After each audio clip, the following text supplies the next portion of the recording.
Hey honey loves, it's the Courtney Williams, and today I'm going to be sharing a few tips with you guys for how I afford to travel initially and after I almost ran out of money. If you guys are interested, keep watching.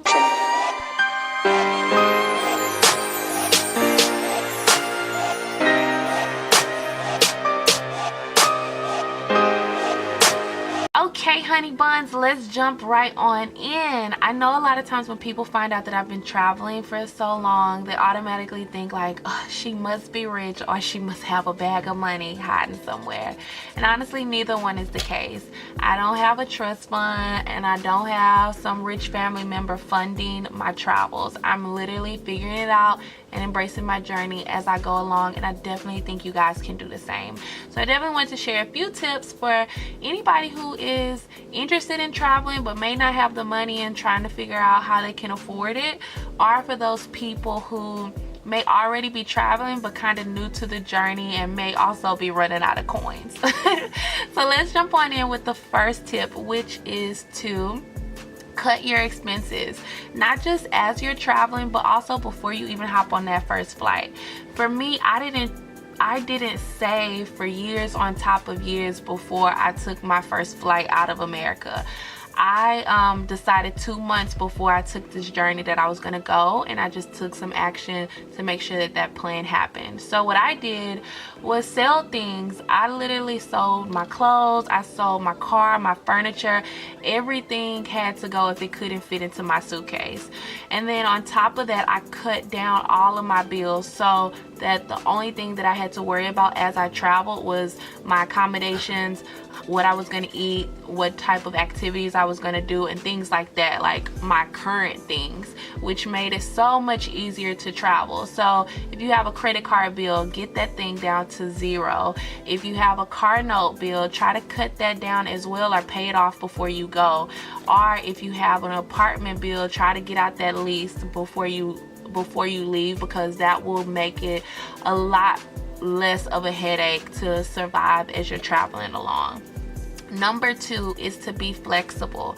For me, I want to travel as long and as far as I can, so I'm not really in a rush to hit 12 countries or plus countries in, a week or 2 weeks. It's okay to take your time and travel a little bit slower, because it definitely gives you an opportunity to, one, meet the locals where they'll tell you where you can eat and stay for cheaper, as well as like you can really find better travel deals as far as flights and accommodations when it doesn't really matter what country you go to or how much time you spend in these particular places. It'll really give you an opportunity to kind of be flexible and go with what is going to be the best financial deal for you. Okay, so take your time and be flexible. Tip number 3 is to seek out countries that are budget friendly. With a quick Google search, you'll quickly be able to see so many countries all around the world that you can go to and spend $20 a day with food, accommodations, and activities included. It's even places where you can go and spend $10 a day, like literally. So if you're on a budget and your budget's kind of tight, you might not want to start per se in like Europe. Maybe you want to start in places like Asia, because Asia is really inexpensive in comparison to the US dollar. So definitely do a little research and find out what your options are. Last but not least, especially if you're running out of money, make sure you take advantage of the work abroad opportunities. It's so many, and not just the ones that are online like Workaway and things like that. You can literally just go up to people and connect with them and just ask them like, oh, what kind of opportunities are here, or I'm looking for a job. Like when I ran out of money in Cambodia, like literally I had $0 to my name. I started working at a club. Well, it was like a club and a bar on one of the islands there, and I did that for a good month to kind of get some coins together before I headed back, to Thailand. Or even like currently I'm teaching online. You can do that. You can work in hostels in exchange for room and board. It's so many options.